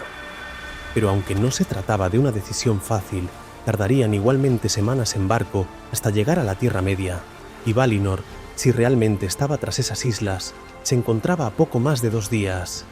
Y sin abrir más debate ni perder más el tiempo, Eärendil se movió con determinación. Ordenó a sus marineros, levantaron velas e hicieron virar el Vingilot para poner el rumbo de nuevo hacia el oeste. Y en cuanto las volvieron a tener enfrente, se adentraron en las islas por 6ª vez. ¡Firmes! ¡No lo soltéis! ¡Viene otra, por favor! Pero esta vez las estaban cruzando con una facilidad que no habían tenido antes. Seguían sorteando peligros y esquivando olas de diferentes tamaños, pero el Silmaril brillaba cada vez más fuerte, como un faro, apuntando hacia adelante, y donde la luz tocaba el agua, las olas se calmaban, el mar se suavizaba, y las corrientes parecían que dejaban de frenarlos, pero ahora estaban ya en el mismo punto donde se habían dado la vuelta la última vez, la extraña frontera que parecía dividir aquel mar sombrío. Y a pesar de la luz de la gema, una enorme ola no parecía dejar de alzarse ante ellos. Mantén el rumbo, no dejes de mirar hacia adelante, Eärendil. Eärendil ajustó el timón, y el barco subió la cresta de la ola. Todo su casco crujió, una ráfaga de espuma los envolvió, pero él no dejó nunca de mirarla de frente. ¡Sujetaros! ¡Agarraros a lo que sea! Las cuadernas chirriaron, los remaches saltaron, y por un segundo pareció que todo el barco se iba a desarmar. Pero de pronto, la luz del Silmaril estalló, y todos cerraron los ojos por su fulgor, gritaron, se cubrieron, mientras el barco permanecía suspendido en lo que parecía la cima del mundo, hasta que dejaron de escuchar la tormenta, y el Vingilot se inclinó al vacío, cayendo por la otra cara de la ola, y cuando la claridad del Silmaril dejó de iluminar todo el cielo, lo vieron. Allí, frente a ellos, allí donde antes no había nada, ahora había una enorme costa, una larga y preciosa playa de arena blanca, y muchas colinas, verdes, y grandes montañas, altas, nevadas, y todo bajo un cielo azul que a Eärendil le pareció que reflejaba todos los colores conocidos, y corrieron a abrazarse de alegría, porque Eärendil, Elwyn y sus 3 marineros lo habían logrado. Habían llegado a las tierras bendecidas y estaban en Valinor. Y Eärendil los llevó a todos hasta la costa, entrando por una amplia bahía, y anclaron en aguas poco profundas antes de que él saltara del barco y nadara hasta la orilla. Allí hundió los pies en la arena y volvió a reír mientras miraba hacia el interior. Pero cuando Elwyn, que se había lanzado también, llegó junto a él, Eärendil se mostró más preocupado. No, querida. Regresa al barco. No tenemos permiso para estar aquí. Deja que sea yo el único que se arriesgue. Por favor. Elwyn no vio dudas en sus ojos. Tenía la misma mirada que el día que partió. Por eso lo aceptó, le besó y nadó de nuevo hacia el barco. Y Eärendil se quedó nuevamente solo en la playa, para decidir cuál sería el primer sitio al que iría.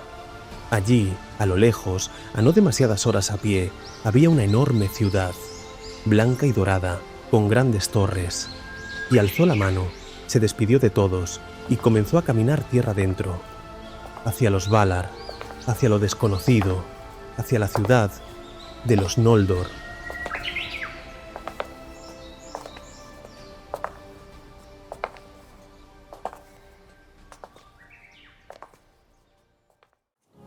El silencio en Tirion era tan denso que casi dolía en los oídos.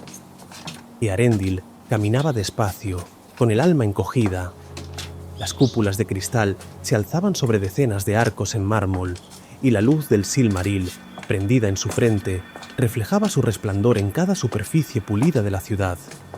El agua de las cascadas también lo capturaba y lo lanzaba de vuelta mientras él subía sus escalinatas blancas, las cuales le recordaban a las historias que su padre Tuor le había contado sobre la ciudad abandonada de Vinyamar durante su único encuentro con Ulmo. Y todo en aquel lugar estaba cubierto de un polvo luminoso, fino como el diamante, que lo hacía todavía más bello. Pero había un gran problema. No había absolutamente nadie en sus calles. Earendil temía que alguna desgracia hubiera alcanzado incluso este reino bendito. Y caminó durante horas tratando de dar con alguien, sin éxito alguno. Pero no dejó de intentarlo. No, hasta que el sol comenzó a ponerse. Porque ya comenzaba a hacerse tarde, y temía que Elwyn o sus marineros entraran a buscarle si él tardaba en regresar. Se detuvo entonces en lo alto de la ciudad, miró hacia arriba y optó por volver al barco, al menos para pasar la noche con ellos y para pensar el siguiente movimiento con calma. Y salió de la ciudad cuando... Salve, Earendil. Earendil se detuvo.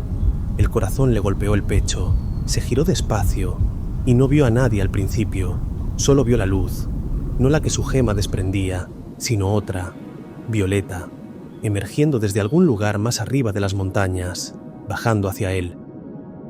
De los marineros, el más renombrado.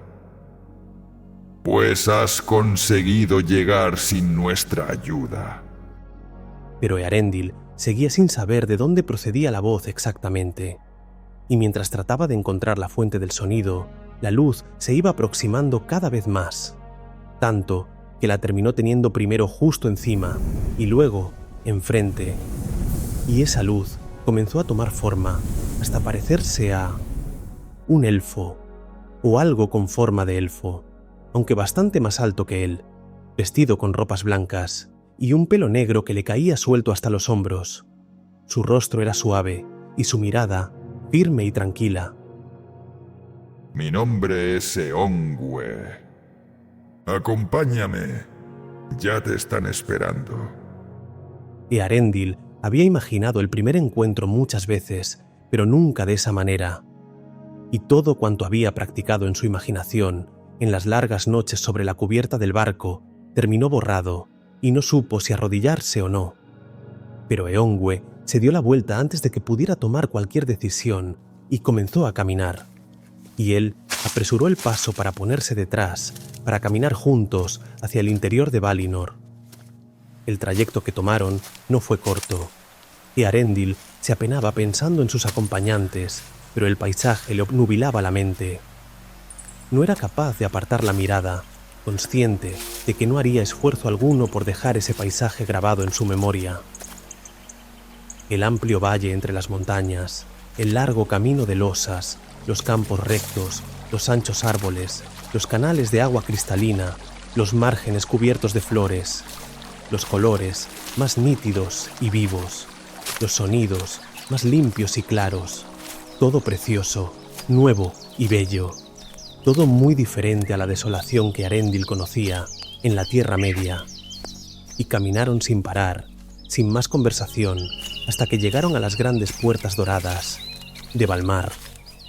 Una enorme ciudad dorada, con muchas más torres que Tirion, y arcos y cúpulas o columnas, y grandes balcones con flores que caían en cascada, todo levantado en el corazón de Valinor, y que se extendía ante ellos con sus puertas abiertas, y aunque las decenas de campanas de la ciudad sonaron en cuanto pusieron un pie en su interior, el lugar adolecía de lo mismo que Tirion, que a pesar de su belleza o grandeza, no había nadie en ella.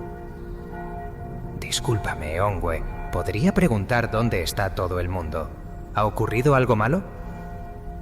No, no debes preocuparte.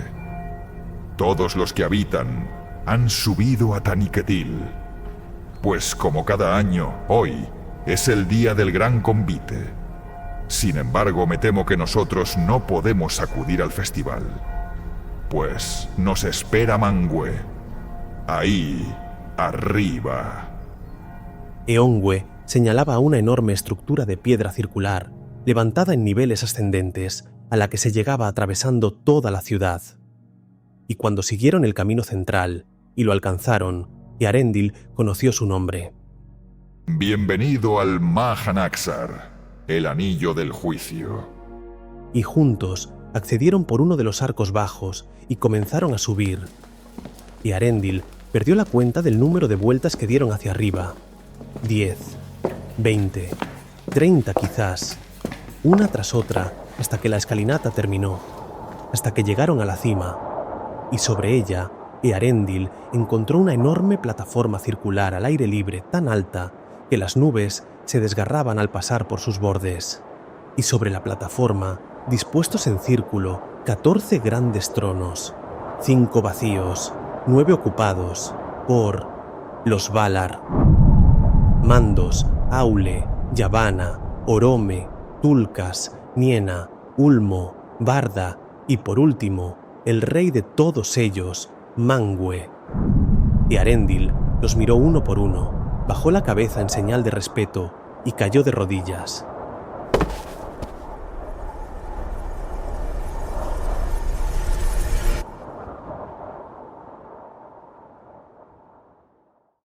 Levántate, hijo de Tuor.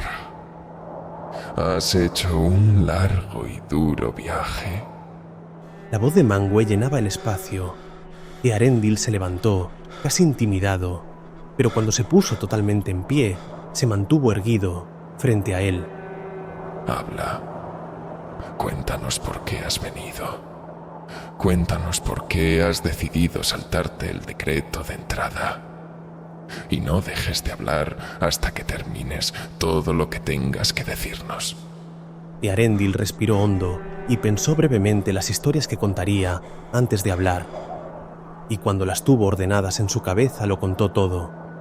Cuanto sabía, cuanto le habían contado desde el principio. La llegada de los Noldor a la Tierra Media, las guerras, Morgoth, su poder, cada uno de los reinos aplastados, historias que sabía que conocían, pero también les habló de las victorias, de Fingolfin, de Beren y Lúthien, de Túrin y el dragón, del esplendor de Gondolin, de Ecthelion, de Glorfindel y de Tuor, su padre, y les pidió perdón en nombre de todos los Noldor, por sus crímenes, por Alqualonde, por el juramento, por la desobediencia, y les suplicó que olvidaran, que les perdonaran, que fueran hasta allí, que ayudaran, por ellos, por el mundo, por sus hijos, porque todos habían sufrido suficiente, y porque muy pocos quedaban y pronto morirían, si nadie iba a salvarles. Cuando terminó, su garganta estaba seca. No sabía cuánto tiempo había hablado, y los Valar no se movían, tan solo observaban. Gracias por tus palabras, Earendil. Las hemos escuchado de buen agrado, pero me surge una duda. Pides perdón para los Noldor, y sin embargo, no es un Noldorin con quien estoy hablando. ¿No es así? No. Señor, no completamente, al menos. Mi madre era una elfa Noldor, pero mi padre era un hombre de la casa de Ador. Bien, y sabrás, entonces, que has incumplido nuestro decreto, pero por partida doble. pues ni los Noldor pueden regresar a esta tierra, ni ningún hombre mortal, y no hay otra pena para ello que la sentencia de muerte. Eärendil no contaba en ese momento con tan tajante sentencia, y sintió el miedo bajándole por la columna, instalándose en su estómago, pero no tenía ninguna duda con cuál sería su respuesta, y ni mucho menos se acobardaría para decirlo. Como digo, vengo en nombre de ambas razas, pues ambas son las que han llevado el peso de esta guerra, y si con mi muerte agoto la última esperanza que nos queda, habrá merecido la pena. Manwë se inclinó hacia adelante, los ojos le cambiaron, de blanco a gris oscuro, pero entre el silencio y la siguiente frase del rey, Ulmo, el Vala de las aguas, tomó la palabra. Permitidme, hermanos, que exponga en voz alta una consideración que no deberíamos pasar por alto, pues tengo serias dudas de que este medio elfo pueda ser juzgado por tales actos. Y Ulmo se puso en pie para continuar hablando. Fue Mandos quien leyó en los designios escritos del porvenir que de su padre nacería la esperanza de elfos y hombres, algo que yo mismo le comuniqué hace tiempo. ¿Y no es así que de Tuor nació Eärendil? ¿Y no es así que Eärendil ha venido para solicitar la última esperanza? ¿Hasta qué punto has sido dueño de sus actos y no has sido esclavo de su destino? El rey de los Valar recuperó el tono blanco de los ojos, pero no se podía hacer ninguna lectura en su rostro, por más que Eärendil buscara alguna señal de duda. Y guardó silencio, hasta que levantó su mano en un gesto simple. Bien. Ulmo no ha mencionado un tema menor, ni que no deba ser bien deliberado. Escucharé lo que todos mis hermanos y hermanas tengan para decirme antes de tomar una decisión. Y mañana decidiremos si mereces o no la muerte por haber pisado estas tierras. Tanto tú como tu mujer, pues ella también las ha pisado. Eärendil abrió mucho los ojos y sintió que el suelo se movía bajo él. Lo sabían. De alguna manera sabían que Elwyn había bajado del barco. Él aceptaba el riesgo, aceptaba ser juzgado, pero ella no debería estar implicada, y ahora sería juzgada también. Pero justo cuando iba a abrir la boca impulsivamente para hablar, volvió a sentir el mismo presentimiento en el corazón, la misma señal que durante la tormenta en las islas, y miró a los Valar. Solo Ulmo tenía sus ojos clavados en él, con gesto de cuidado, y Eärendil optó por no decir nada. Eongwë, por favor, acompaña a Eärendil abajo. Dale una de las estancias y ve a buscar a Elwyn a la costa. Eongwë apareció a su lado, siguiendo las órdenes del rey de los Valar, y le agarró con fuerza del brazo. Eärendil, en cambio, no hizo fuerza, se dejó guiar, y bajaron por la escalinata. Una vez llegaron a una de las salas más grandes, Eongwë se fue, y él se quedó solo. Se sentó en el suelo y esperó. Una espera que se hizo la más larga de su vida. El sol se movió por el cielo. La piedra se sentía fría bajo él, y cuando al fin llegó la noche, ni pasó más rápido el tiempo, ni fue más fácil, porque Eärendil no durmió, pues no hallaría descanso hasta saber cuál era su destino y el de su mujer. Y así permaneció hasta que ambos regresaron, Eongwë delante, Elwyn detrás, asombrada por lo que veía, asustada por lo que aguardaba. Elwyn corrió los últimos pasos y se abrazaron, fuerte, y él sentía que si la soltaba, desaparecería. Lo siento mucho. ¿Qué ocurre? Eärendil. La cogió de las manos y le contó casi todo, pero Eongwë les interrumpió. Subid conmigo, es la hora. Y los tres juntos subieron, de nuevo, hasta el anillo del juicio. hasta volver a tener a los Valar presentes, hasta volver a tener a Manwë enfrente. Y Arendil podía sentir a Elwyn temblando, o quizá era él quien temblaba. No lo sabía a ciencia cierta. Earendil, Elwyn, hemos tomado una decisión. Reconocemos que este viaje no ha sido hecho por osadía, que este acto no nació del orgullo ni de la rebelión, sino de la desesperación, de la noble intención de salvar a otros, y quizás incluso estaba escrito por destino.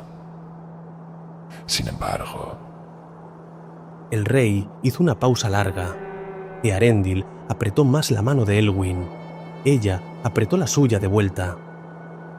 tampoco podemos obviar el hecho de que pisarais Valinor sin haber sido ni invitados ni llamados, y por todo ello no seréis sentenciados a muerte, pero tampoco os dejaremos volver a pisar la Tierra Media. Las palabras cayeron, pesadas, inapelables, y lo que a mitad de frase fue un alivio atravesándoles, se convertía ahora en una sentencia inaceptable. No, señor, eso no puede ser. No podemos quedarnos aquí. Tenemos 2 hijos y están solos. ¿Acaso no hemos sufrido suficiente? Si no volvemos, no sabrán qué ha sido de nosotros. Lo lamento. La decisión ha sido tomada, y lo que ha sido pisado no puede desandarse. Elwyn bajó la cabeza, y Arendil siguió sin soltarle la mano, pero dejó de guardar la contención y el respeto que les tenía para alzar la voz en un tono diferente. ¿Y ya está? ¿Tanto esfuerzo para esto? El viaje, la súplica, el perdón, para que nosotros abandonemos a nuestros hijos y para que vosotros nos abandonéis a todos. Su voz tembló, pero no retrocedió, y gritó más alto y enfadado. ¿Acaso esto es todo lo que los Valar pueden hacer por aquellos a quienes una vez amaron? El murmullo del viento casi pareció llevarse el sonido de sus palabras, pero los ojos de Manwë no se apartaban del medio elfo. No, eso no es todo lo que podemos hacer. El rey de los Valar se incorporó, se puso en pie por primera vez, y su figura pareció alzarse sobre ellos y sobre todo el anillo del juicio. Elwyn levantó la cabeza y Arendil no pestañeó. Debéis saber que además de vuestro juicio, los Valar hemos deliberado otra cosa, y el ruego por el que habéis venido ha sido oído. Las piernas de Arendil fallaron y cayó de rodillas por segunda vez. Vuestro sacrificio no será en vano, y aunque nosotros juramos no intervenir más al otro lado, nunca dijimos que no pudiésemos enviar nuestra máxima fuerza de combate. Por ello, convocaremos a todo el ejército del oeste, y marcharán todas nuestras huestes, y la sombra de nuestro oscuro hermano será, al fin, abatida. Ninguno de los dos podía creer lo que escuchaba. La certeza de algo imposible acababa de romperse, y a pesar de la sentencia anterior, Earendil bajó la cabeza, ahora en señal de reverencia. Gracias. De verdad. Gracias, señor. El mar nos separará de nuestros hijos, pero al menos ahora tiene un sentido. El rey levantó la barbilla y luego la bajó en señal de respeto. Eongwë, a un lado todo el tiempo, miraba atento, y Manwë se dirigió hacia él. Heraldo mío, llama a las huestes de Amán, convoca a los Vanyar, a los Noldor de Tirion, a los Teleri, a tus hermanos Maya, y comunícales a todos que el festival ha terminado, que la Tierra Media los necesita, y que se preparen para cruzar el mar. Eongwë asintió e invocó una enorme trompeta que tomó forma en su mano, y cuando la sopló, la nota del instrumento se extendió como una onda sobre las tierras imperecederas, retumbando en los valles en los montes, en el oro, en el mármol y en los cielos. Y Earendil sintió el aire moverse alrededor, vivo, denso, lleno de forma, y vio la música, literalmente, colores que fluían como agua, girando y alzándose, transformándose con el pulso del sonido y compartiendo con todos el mensaje del rey. Pero Manwë dejó de observar a su heraldo y volvió a bajar la mirada hacia él. Y tú, Earendil, prepárate también, porque irás con ellos a la lucha. No lo entiendo, señor. Acabáis de decir que no podría volver a pisar la Tierra Media. Y Manwë esbozó una sonrisa, por primera vez desde que se conocieron. ¿Y cuándo he dicho yo que ahora fueras a pisarla?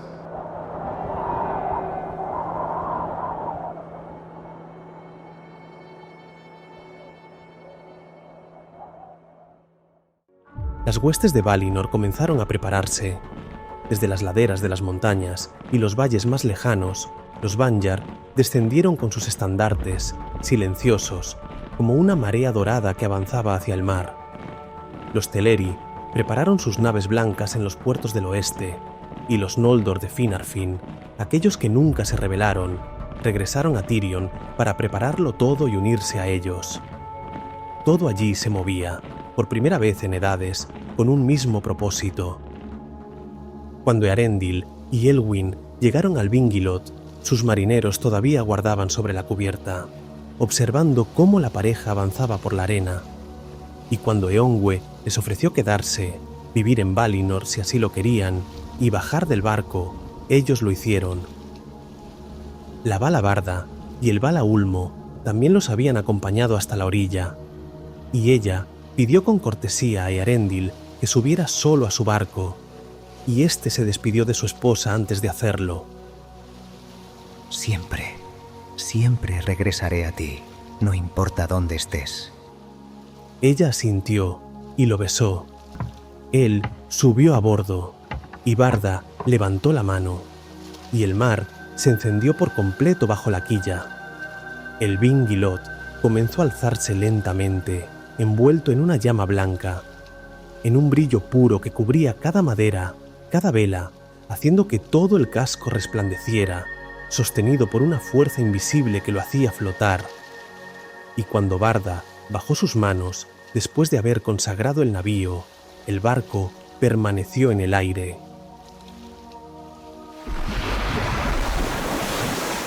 Ulmo caminó hasta el agua y se colocó a la altura de la proa, frente a frente con Earendil. Gracias, Ulmo, por defenderme ahí arriba. Y algo me dice que también debo darte a ti las gracias por Elwyn, por sacarla del agua y llevarla hasta mí, así como por algún que otro presentimiento en mi corazón.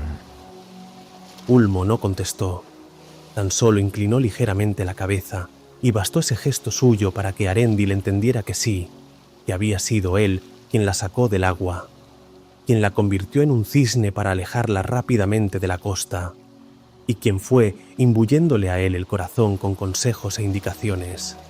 Pero el Vala no buscaba reconocimiento por ello, y cambió de tema. Antes de partir, Earendil, hijo de Tuor, falta una última cosa. Tanto tú como tu esposa poseéis ambas sangres, y debéis tomar una decisión: la mortalidad de los hombres o la inmortalidad de los elfos. ¿Cuál de las dos elegís? Earendil guardó silencio unos segundos. Luego miró a su mujer en la playa. Sabía perfectamente lo que ella querría.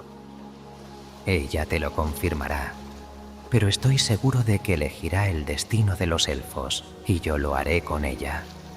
Aunque en el fondo de mi corazón lamente no poder elegir el destino de los hombres después de la muerte, pues sería la única oportunidad que tendría de volver a ver a mi padre. ¿Por qué dices eso? ¿Acaso Eonwë no te ha informado? ¿Cómo?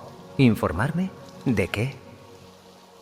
Tanto tu madre como tu padre están vivos, Earendil, y aquí en Valinor.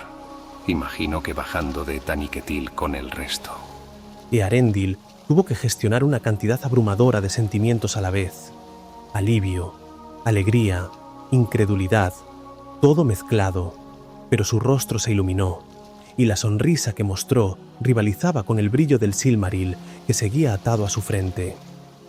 Ulmo, ¿esto se dice antes? Ni me lo cuestioné. Lo di por hecho cuando me dijisteis el castigo por romper el decreto. ¿Cómo es que no fueron sentenciados a muerte? Bueno, en realidad, ellos entraron con permiso. Tu padre llevó mi mensaje y vivió toda su vida elevando a los hombres, levantando el honor de su raza, igualándola a los elfos, sin pedir recompensa ni gloria. Y gracias a todo eso, pude convencer a Manwë de que los dejara pasar justo antes de que cedieran ante las islas.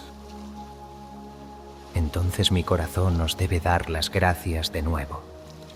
Por favor, decidle a mis padres que sus nombres me acompañaron hasta aquí y que su hijo volverá para reencontrarse con ellos. Y tras esas palabras, Ulmo marchó, hundiéndose bajo el agua. Y Earendil puso entonces ambas manos sobre el timón del Vingilot, que todavía flotaba sobre el agua, y giró a estribor al tiempo que apuntaba al cielo con su cabeza, y el barco respondió y comenzó a girar y ascender, siguiendo a la luz que emanaba ahora de su frente, la luz del Silmaril. El timón, la llama blanca y el aire se movían al ritmo de su voluntad, ganando altura, dejando atrás la costa y adentrándose entre las primeras nubes. Pero el sol todavía no había salido, y mientras los Maiar descendían sobre los navíos de los Teleri, junto a los Noldor y los Vanyar, Elwyn veía cómo su esposo cruzaba el cielo, más luminoso que nada en el firmamento, preparándose para marcarles a todos el rumbo. Porque él, ahora, brillaba como una nueva estrella que les guiaría a todos y que mandaría un mensaje claro al mundo. La esperanza ha vuelto y la gran guerra está a punto de comenzar.